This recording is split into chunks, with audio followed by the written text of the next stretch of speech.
Online బెట్టింగ్కు నిండు ప్రాణాలు బలవుతున్నాయి. రోజుకు ఇద్దరు ముగ్గురైనా ఆన్లైన్ బెట్టింగ్లో నష్టపోయి ఆత్మహత్యలకు పాల్పడుతున్నారు. ఇలాంటి సంఘటనే కామారెడ్డిలో చోటు చేసుకుంది. కామారెడ్డి మున్సిపల్ పరిధిలోని దేవునిపల్లికి చెందిన చింటూ అనే యువకుడు ఆన్లైన్ బెట్టింగ్లో 1,30,00,000 పోగొట్టుకున్నాడు. దీంతో తీవ్ర మనస్తాపానికి గురైన చింటూ ఉరివేసుకుని ఆత్మహత్య చేసుకున్నాడు. పోలీసులు కేసు నమోదు చేసి దర్యాప్తు చేస్తున్నారు.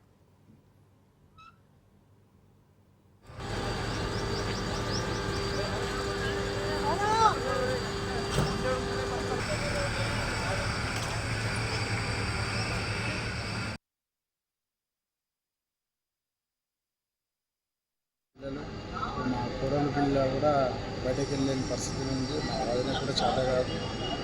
ఈ ప్రభుత్వం జర సహాయపడాలని, పత్రికా సహాయపడాలని.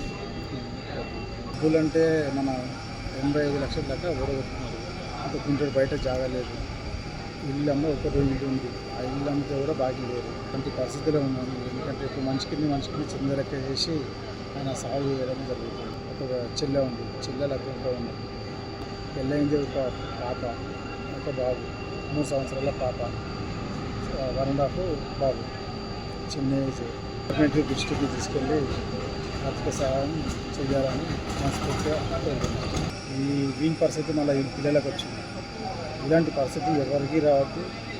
ఇప్పుడు స్టూడెంట్స్ అయినా సరే, ఎవరైనా సరే ఆన్లైన్ గేమ్ బంద్ చేసి మనస్ఫూర్తిగా ఏదో ఒకటి చూసుకొని మంచిగా పని చేసుకుని, శాతనైనాడు పని చేసుకుని, శాతగారినాడు ఇక్కడ సరే పర్వాలేదు.